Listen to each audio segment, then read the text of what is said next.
Qual é o principal problema do paciente estar com ferro, com deficiência de ferro?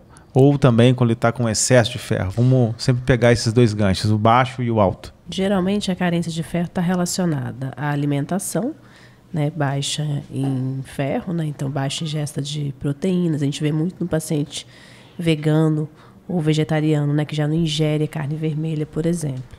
A gente vê muito nas mulheres que têm um fluxo menstrual aumentado também, então está correlacionado com distúrbios relacionados à menstruação. Em pacientes que operaram, fizeram uma cirurgia, tiveram perda sanguínea, por exemplo, por uma cirurgia ou uma perda sanguínea intestinal também. Então, a gente vê correlacionado com alterações intestinais. E tem também as doenças hereditárias, né? Por exemplo, a beta-talassemia, o paciente não consegue fixar. Ele faz ferro baixo, altera toda a hemácia, todo o hemograma, por conta de uma estrutura genética. Então, assim, se a gente puder resumir, a maior causa de carência de ferro é a alimentação e a perda, né, do sangue através de alguma forma aí de perda, né, ou menstruação, ou sangramento intestinal. E quais os principais ali funções do ferro no nosso organismo para ele estar aí no rol de um mineral tão importante? Bom, o ferro ele vai participar ali na fabricação do sangue, né, melhorando a hemoglobina, hematócrito, carreando oxigênio, né? Ele vai também ter ações lá antioxidantes ou pró-oxidantes, dependendo do valor que ele estiver, né? E outra, deixa eu puxar a sardinha de novo para mim, na tireoperoxidase, que é uma enzima dentro da tireoide que participa da síntese dos hormônios tiroidianos. Então, o ferro faz parte da tireoperoxidase. Então, a gente tem um problema.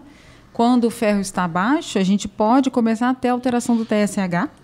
O TSH começar a subir, porque ele está tentando fazer aquela tireoide produzir mais hormônio, e às vezes a tireoperoxidase fica prejudicada a ação por deficiência de ferro. Então, a gente estava conversando, vamos repor os nutrientes desse paciente que está começando a apresentar um hipotireoidismo subclínico, uma alteração do seu TSH e uma redução, ou ainda sem uma redução dos seus hormônios, mas o seu TSH está subindo. Muitas vezes a gente vai repor o ferro, por exemplo, e a gente consegue ter uma redução ali daquele TSH, porque a tireoide normaliza a sua função de produzir hormônios. Outra coisa importante também, às vezes o paciente tem até uma anemia e com o hipotireoidismo. Se eu não trato o hipotireoidismo adequadamente, eu também não consigo melhorar essa anemia.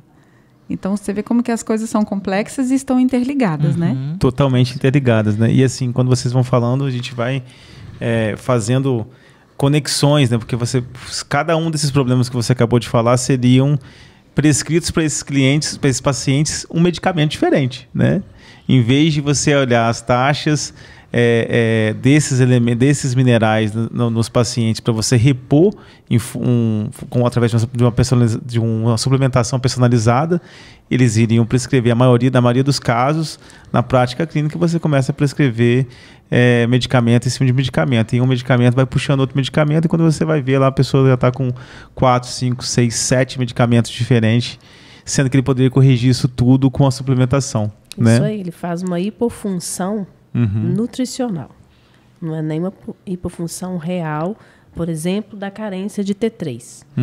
Ele faz uma hipofunção pela falta de selênio, zinco, magnésio, ferro. Ele não consegue fazer a conversão. E aí, na verdade, ele não está com hipotireoidismo hormonalmente falando. Ele está com carência nutricional.